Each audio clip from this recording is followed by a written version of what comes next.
명절 연휴를 맞았습니다. 명절 때 오랜만에 부모, 형제, 친지들을 만나서 또 화목하게 행복하게 보내는 시간을 보내는 집안이 있는가 하면 어떤 가정은 명절이 되면 또 다툼과 갈등 때문에 명절이 두려운 가정도 있습니다. 명절 때 평안하지 못한 가정은 집안에서 서로 간에 주고받은 그런 상처로 인하여서 만남을 힘들어합니다. 만남은 그 자체를 힘들어합니다.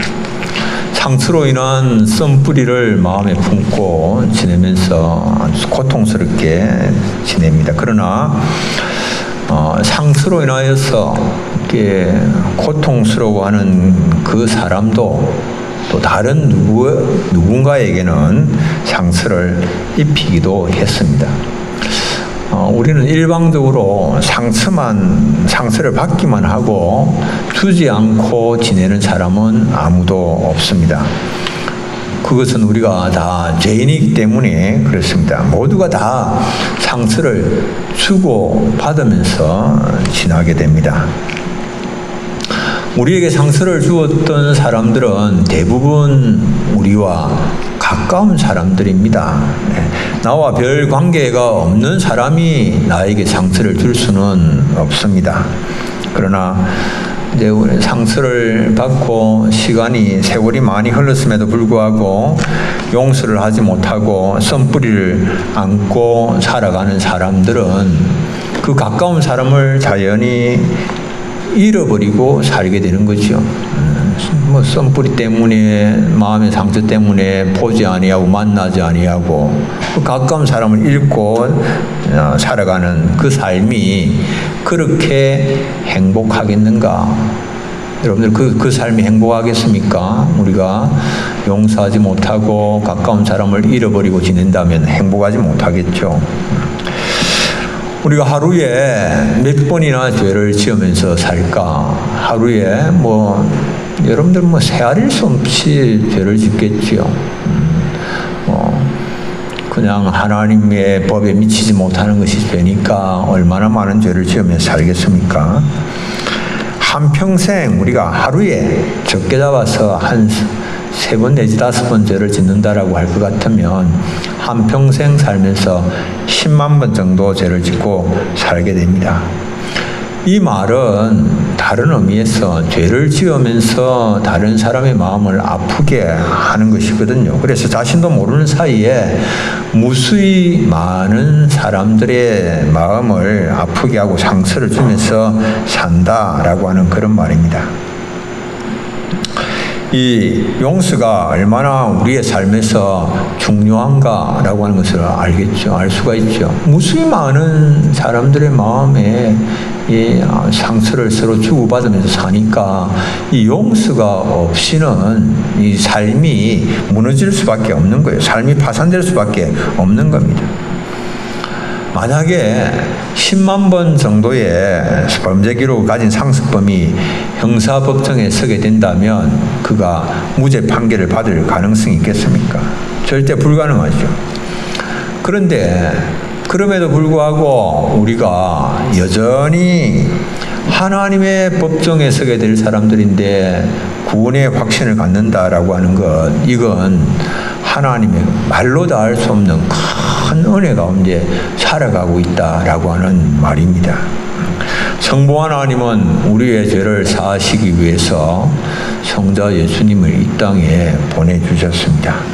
예수님은 우리의 모든 죄를 다 담당하시고 성자 예수님은 십자가에서 자기의 생명을 내어주셨습니다. 그리고 성령님은 예수 그리스도의 그 십자가의 구속을 우리의 삶에 적용시키시기 위해서 일하셨고 지금도 말할 수 없는 탄식 가운데서 우리를 위해서 기도하고 계십니다. 우리는 성삼위 하나님의 이런 엄청난 은혜를 누리고 있지만 그러나 깨달지 못하고 내가 빚진 자이다라고 하는 이 사실을 깨달지 못하고 살아가는 것은 내 속에 있는 죄 때문입니다. 내 속에 수많은 죄들이 내가 빚진 자이다라고 하는 사실을 잊어버리게 만듭니다. 죄로 인하여서 우리는 원하는 선은 행하지 아니하고 원치 아니하는 악만 행하면서 살아가게 됩니다. 마음으로는 하나님의 법을, 육신으로는 죄의 법을 섬기면서 선을 행하기를 원하지만은 그러나 악이 우리와 함께 하는 거죠. 그런 모습을 자신에게서 발견하고 바울 사도는 탄식을 합니다. 오라, 나는 공고한 사람이로다. 이 사망의 몸에서 누가 나를 건져내랴. 여러분들 아무도 그 문제를 스스로 해결한 사람이 없습니다. 이런 비참한 상황에 처한 사람들을 하나님께서 예수 그리스도를 통하여서 다 이렇게 죄에서 건져내신 것입니다.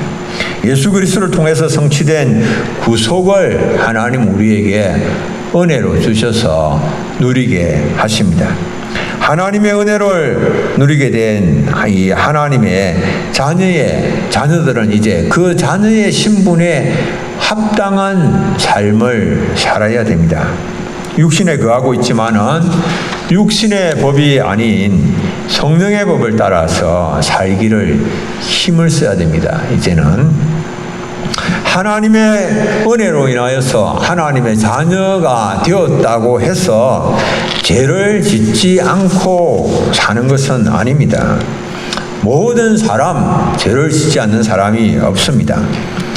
근데 이제 문제는 죄를 범하고서 돌아서서 회개하는 사람도 있고 용서를 구하는 사람도 있는데, 그런데 죄를 지었지만 돌아서지 아니하고 용서를 구하지 아니하고 회개를 하지 않는 그런 경우도 있습니다. 이런저런 형제들 우리가 볼 때에 그들을 어떻게 대해야 할까? 오늘 이 마태복음 18장 15절부터 우리에게 말씀을 하고 있습니다. 죄를 짓고도 회개하지 않는 사람이 있습니다. 대부분 우리는 저 사람이 죄를 지었는데 회개하지 않는다, 내게 용서를 구하지 않는다, 그러면 우리는 어떤 생각을 가질까요? 대부분 사람들은 내가 저 사람이 죄를 짓고 용서를 구하지 아니하기 때문에 용서해 줄 필요가 없다라고 생각을 합니다. 잘못을 고백하지 아니하고 용서를 구하지 아니하기 때문에 용서해 줄 필요도 없고, 그래서 딱 마음의 문을 걸어 잠그고 관계를 단절한 채 살아가는 겁니다. 그래서 명절이 되었지만은 서로 연락도 안 합니다. 연락도 하지도 아니하고 관계를 끊은 채 아무도 살피지 않고 살아가는 겁니다. 이거는 자기가 죄를 범하고 내게 용서를 구하지 아니하였기 때문에 용서해 줄 필요가 없다라고 생각하기 때문에 그렇죠. 그런데 성도 중에도 그렇게 생각하고 자기에게 죄를 범한 사람을 용서하지 않으려고, 나에게 잘못했다라고 고백하지 아니하고 용서를 구하지 아니하였기 때문에 나는 용서할 수 없다라고 생각하는 사람은 성도라고 불리우는 것을 부끄러워해야 됩니다. 이 바울은 에베소서에서 성도의 모습을 이렇게 표현을 합니다. 에베소 4장 15절에 오직 사랑 안에서 참된 것을 하여 범사에 그에게까지 자랄지라. 그는 머리니 곧 그리스도라. 성도는 사랑으로 참된 말과 행동을 하는 자입니다. 형제가 죄를 범하고 용서를 구하지 않았다고 마음의 문을 걸어 닫고 관계를 끊은 채 살면 안 됩니다. 그러하다 할지라도 사랑으로 권면을 해야 되는 겁니다. 사랑으로 권면하는 일을 합니다. 죄를 짓고 용서를 구하지 아니하였지만 그를 찾아가서 사랑으로 권면하는 거예요. 그래서 오늘 15절의 말씀은 이렇게 우리에게 이야기하고 있습니다. 형제가 범죄하고 회개하지 아니하고 있을 때 오히려 그 형제를 잃지 않기 위하여서 찾아가서 범죄한 그 사람과만 상대하여서 권고하라, 권면을 하라라고 말씀을 합니다. 그런데 우리가 이제 그렇게 하지 않죠. 그렇게 하지 않고 마음의 문을 닫고 자기가 받은 상스만 부둥키 않고 웅크린 채 썬뿌리를 마음에 품고 지냅니다. 그러면 어떻게 되는가? 그러면 하나님께서 우리에게 부어주시고자 하시는 그런 은혜마저 다 자기가 그렇게 하면서 차단시키게 되는 겁니다. 용서하고 합심하여 기도함으로 하나님의 기도에 응답을 받을 수 있는 그런 기회를 다 날려버리게 되는 겁니다. 정말 안타까운 일이 생기는 거죠. 마태복음 18장 19절에는 이렇게 말씀합니다. 진실로 다시 너희에게 이르노니 너희 중에 두 사람이 땅에서 합심하여 무엇이든지 구하면 하늘에 계신 내 아버지께서 그들을 위하여 이루게 하시리라. 죄를 범하고 회개하지 않는다고 할지라도 권면하는 수고를 하는 것은 형제를 얻는 길이기 때문에 그렇습니다. 그리고 그 형제와 더불어서 마음을 합하여서 하나님께 기도할 때에 하늘의 문이 열립니다. 하늘의 문이 열리고 하나님께서 기도의 응답을 넘치도록 풍성하게 부어주시는 것입니다. 그러니까 형제를 돌이키기 위하여서 우리가 행하는 그 수고는 엄청나게 보배로운 거죠. 값진 것이죠. 가치 있는 것이죠. 그 무엇보다도 우선적으로 투자할 만한 그런 일이 되는 겁니다. 그런데 성경은 우리가 이제 그렇게 권면을 한다고 할지라도 대부분 사람들이 잘 듣지를 않습니다. 그러면 듣지 않으면 어떻게 하는가? 듣지 않으면 한두 사람을 데리고 와서 두세 정인의 입으로 말마다 확정하게 하라고 그렇게 말씀합니다. 이런 과정을 밟으라고 하는 겁니다. 그래서 한두 사람을 데리고 와서 두세 사람을 증거를 이제 확보를 하고, 그러나 그들의 말도 또 듣지 아니한다면 교회의 말하고, 교회의 말도 듣지 아니한다면 그를 이제 이방인과 세리와 같이 여기라.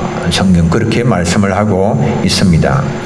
여러분들 권면을 할 때에, 믿음의 형제들이 권면을 하고 교회가 권면을 할 때에 그 권면을 받아들이지 않는 것은 왜 그럴까? 받아들이지 않는 것은 그 사람이 육신의 생각에 붙잡혀 있기 때문에 그렇습니다. 육신의 생각에 사로잡혀 있는 사람들의 전형적인 특징은 거듭 권면을 하지만은 받지를 않습니다. 완악한 생각에 사로잡혀서 있기 때문에 그렇습니다. 육신의 생각은 하나님의 법에 굴복하지 않습니다. 할 수도 없습니다. 로마서 8장 6절로 7절. 육신의 생각은 사망이요 영의 생각은 생명과 평안이니라. 육신의 생각은 하나님과 원수가 되나니 이는 하나님의 법에 굴복하지 아니할 뿐 아니라 할 수도 없음이라. 육신의 생각이 하나님의 법으로, 하나님의 말씀으로 권면을 한다 할지라도 육신의 생각에 사로잡힌 사람은 그 말씀을 받지 않는 것이죠. 회복의 기회가 주어지지만 그 기회를 붙잡지 않습니다. 무수히 용서의 기회가 주어지지만 돌이키지 않지요. 이 마음이 완악한 사람들, 육신의 생각을 따라 살아가는 사람들이 그렇다라고 하는 겁니다. 그런데 그럴 때 그러면 교회는 어떻게 해야 할까? 그럴 때 건강한 교회는 정당한 본증을 시행을 해야 됩니다. 본증을 해야 됩니다. 건강한 교회의 표지는 뭔가? 그 교회가 건강한가 건강하지 아니한가? 그것은 사람의 숫자가 모이는 해집하는 숫자가 많은가 적은가에 달려있지 않습니다. 교회의 건강성은 말씀의 참된 전파가 이루어지고 있는가? 교회 교회의 건강성은 또 정당한 성례의 정당한 집행이 이루어지고 있는가? 그리고 또 하나, 이 교회의 건강성은 건증의 신실한 시행이 이루어지고 있는가라고 하는 것에 달려 있죠. 건증은 영혼의 사랑에 대한 동기에서 비롯되는 겁니다. 고린도전서 5장 5절은 이렇게 말씀합니다. 이런 자를 사탄에게 내어 주었으니 이는 육신은 멸하고 영은 주 예수의 날에 구원을 받게 하려 함이라.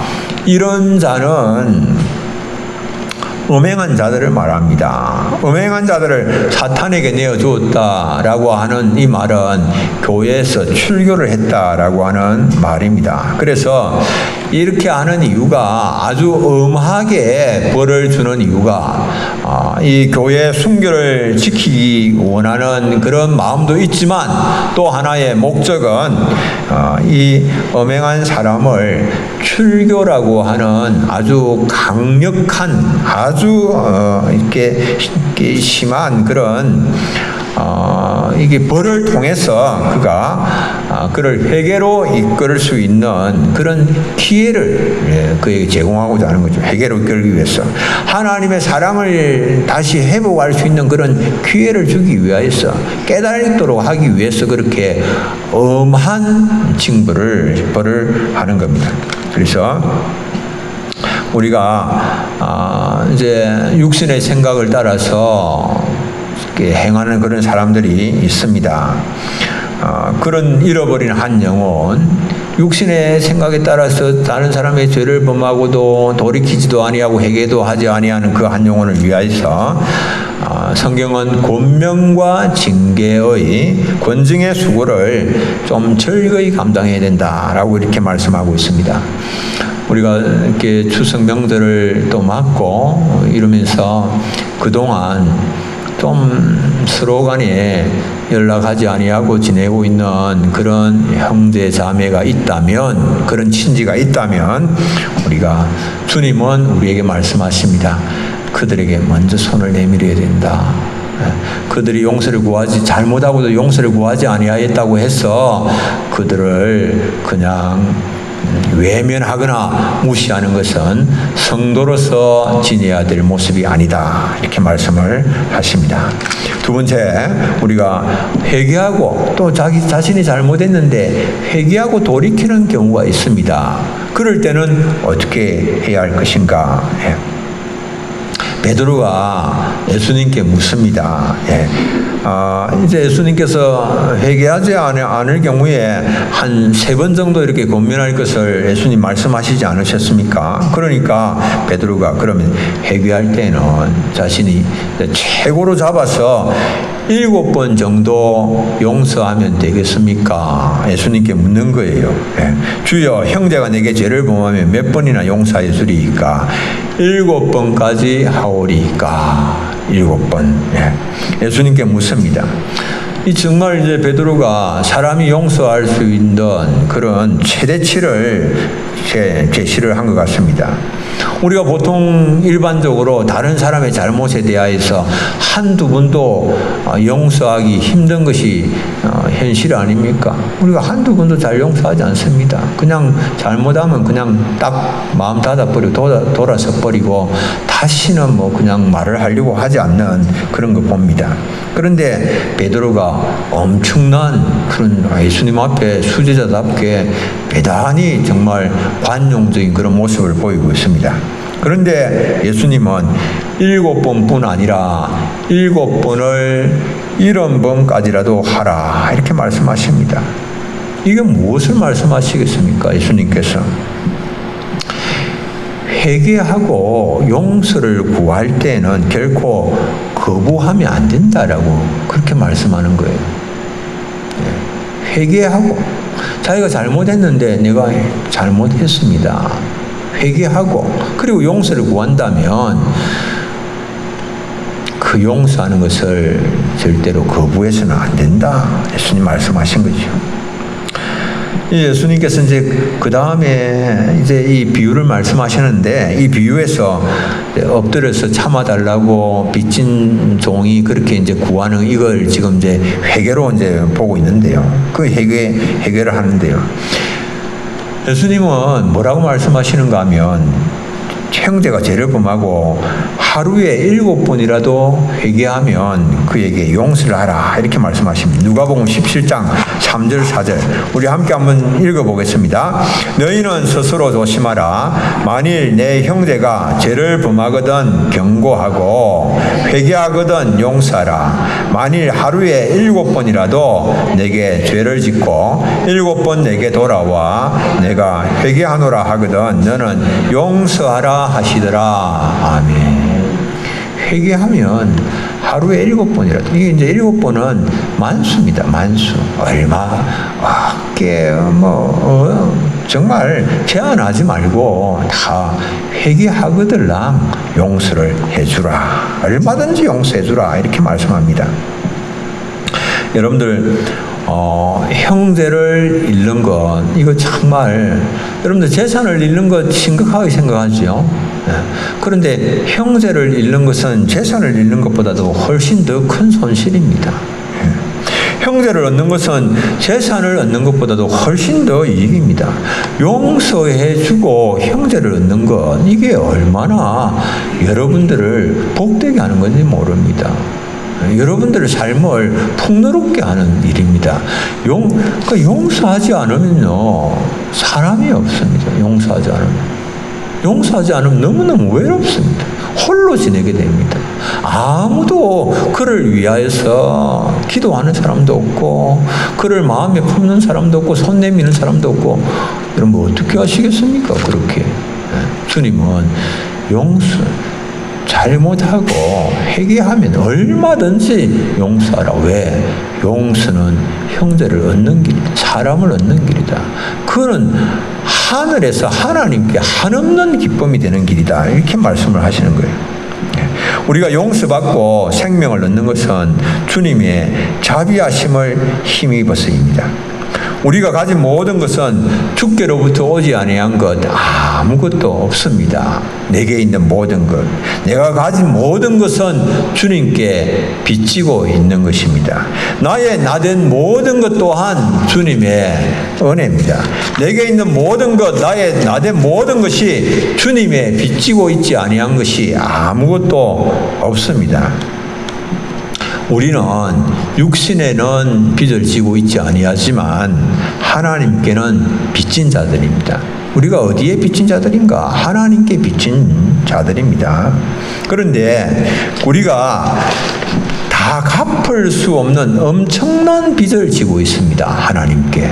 여러분들, 하나님께 빚지고 있는 게 이게 우리 상상을, 우리가 한평생 그 무슨 일을 하고 했어도 다 갚을 수가 없는 그런 빚입니다.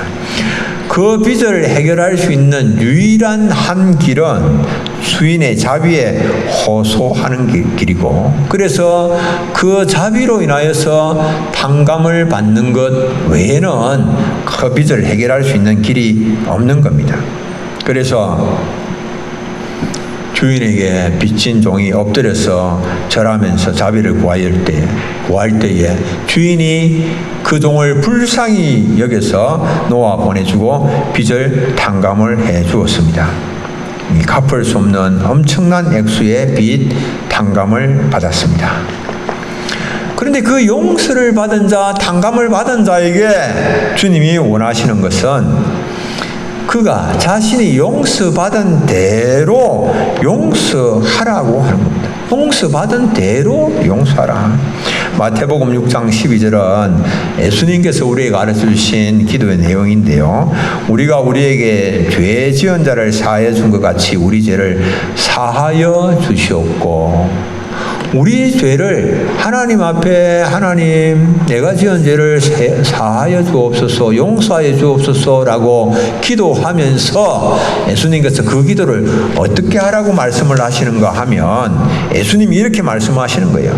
우리가 우리에게 죄 지은 자를 사하여 준 것 같이 우리 죄를 사하여 주시옵고, 자신의 죄를 주님께 사함을 구하면서 내가 나에게 죄를 지은 자를 사해 준 것처럼 주님 내 죄도 사해 주옵소서. 그래서 다른 사람을 용서하는 것과 내가 하나님 앞에서 하나님으로부터 죄를 용서받는 것과 이게 긴밀하게 연결되어 있다라고 하는 이것을 예수님 말씀하신 거예요. 이걸 우리가 알아야 됩니다.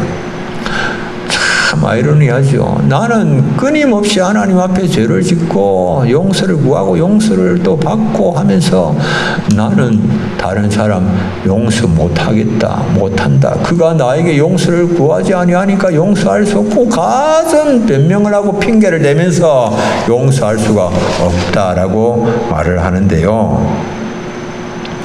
말이 안 되는 거예요. 주님께서 보실 때 그거는 말이 아닙니다. 말이 아니고 그거는 그냥 자기 소리입니다. 그거는 소리에 지나지 아니하는 그런 것이죠.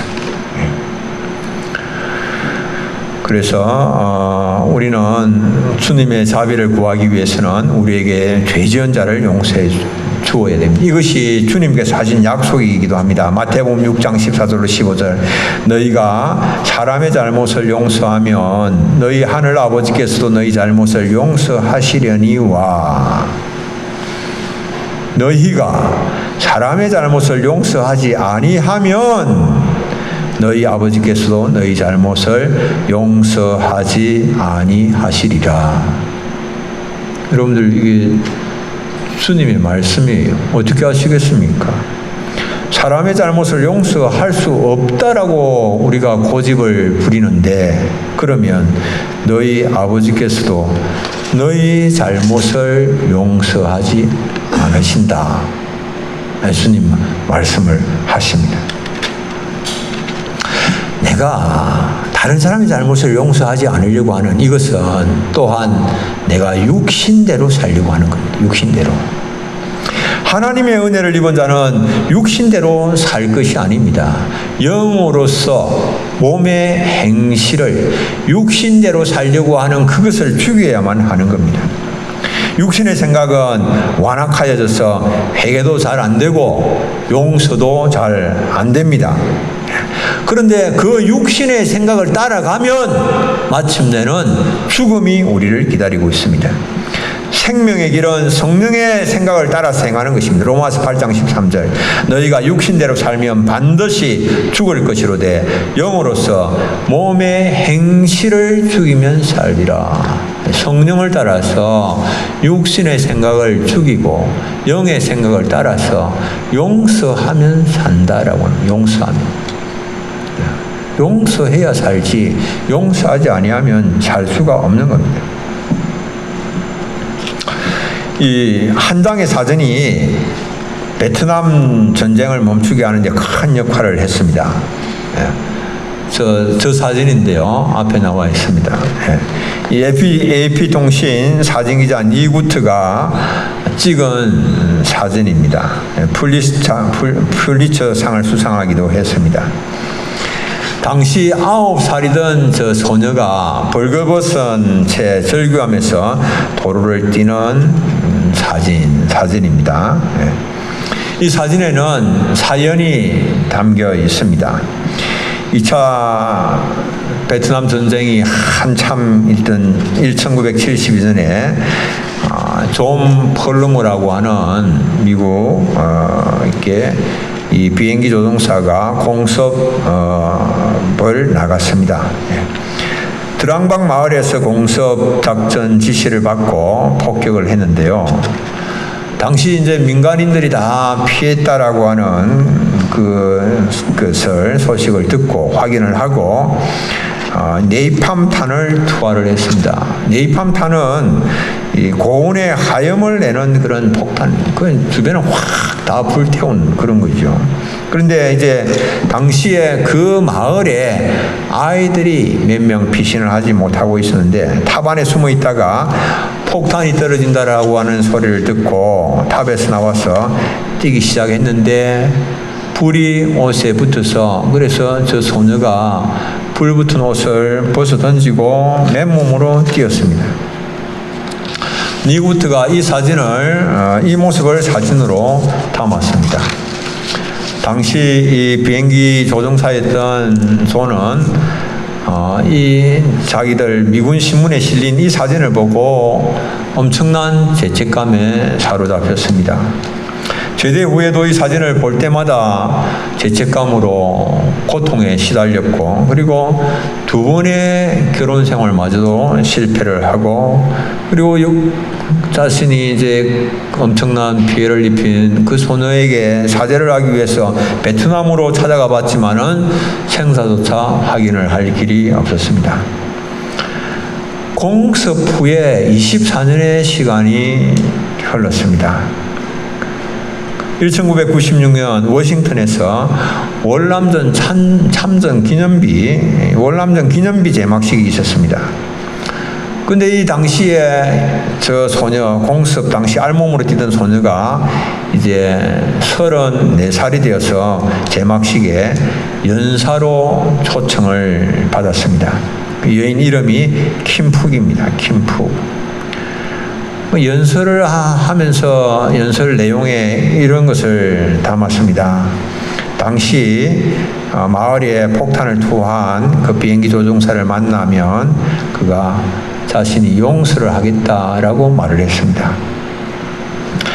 그런데 그 자리에 당시 비행기 조종사였던 존 펄러머가 참석하여 자리에 앉아 있었습니다. 그가 일어나서 도저히 앉아있을 수가 없어서 일어나 소리쳤습니다. 정말 죄송합니다. 제가 그 조종사입니다. 저의 오판으로 고통을 드려서 정말 죄송합니다. 죄송합니다.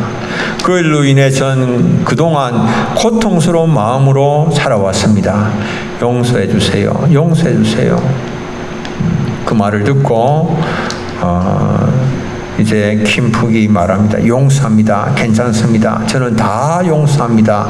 용서합니다. 용서합니다.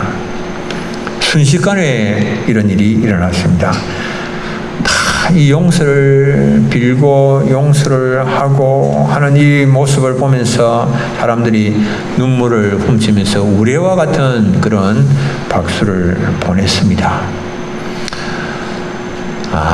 여러분들 만약에 이 킴푹이 저때 입은 화상으로 인하여서 12년에 걸쳐서 17번의 수술을 받고 근근히 목숨을 이제 유지를 하고, 그리고 저 사진이 엄청나게 자신을 수치스럽게 만드는 그런 사진 아닙니까? 그런 저 사진을 인하여서 마음에 많은 아픔도 있고 고통도 있고 이제 그랬는데, 그가 이제 쿠바에 유학을 하게 되었고, 그리고 이제 그 남편을 만나서 쿠바인 남편을 만나서 카나다로 망명을 했고, 그리고 이때 이렇게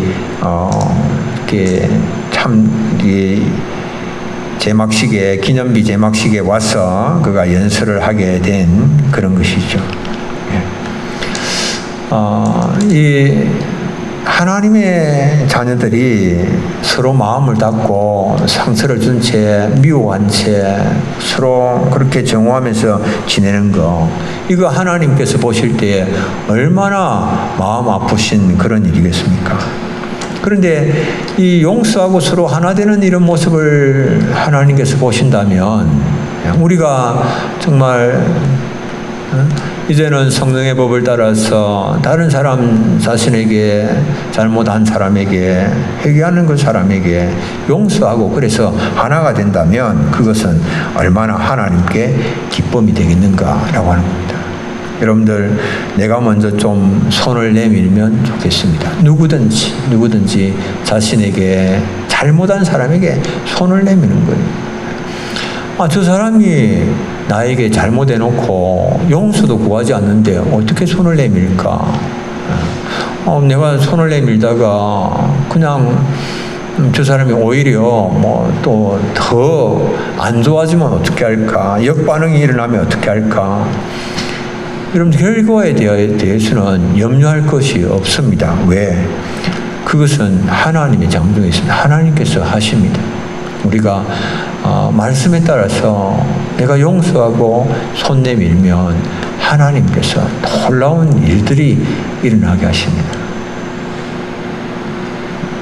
이 킴폭은 그때 그 일로 인하여서 그가 이 유엔의 평화친선 대사로 임명을 받고, 그리고는 전쟁 고아를 위하여서 병원과 학교와 집을 짓는 활동을 하고, 그러다가 2019년 2월에 독일 드레스덴에서 인권평화상을 수상을 했습니다. 그가 어떻게 그런 일들을 할 수가 있었는가? 그는 그 일이 있고 난 그 후에, 월남전 후에 그는 예수님을 영접해서 그리스도인이 되었기 때문에, 그리고 비행기 조종사 조는 오래전부터 신실한 그리스도인이었기 때문에 여러분들 이런 일들이 일어나게 된 거예요. 여러분들 그리스도인들이 서로 이렇게 원수처럼 지내면 어떻게 되겠습니까? 하늘 아버지께서, 그들의 아버지가 하나님이신데 하늘 아버지께서 자녀들이 원수와 같이 마음의 문을 닫고 지내는 그 모습을 보시면 얼마나 마음 아파하시겠습니까? 명절이 되어서 여러분들 다른 거는 못해도 뭐 큰 것, 많은 것들을 나눌 수는 없을지라도 손 내밀 수 있고 화해할 수 있고 용서할 수 있는 우리 사랑하는 교우님들 다 되시기를 축복합니다. 우리 찬송 한 장 부르겠습니다. 268장입니다.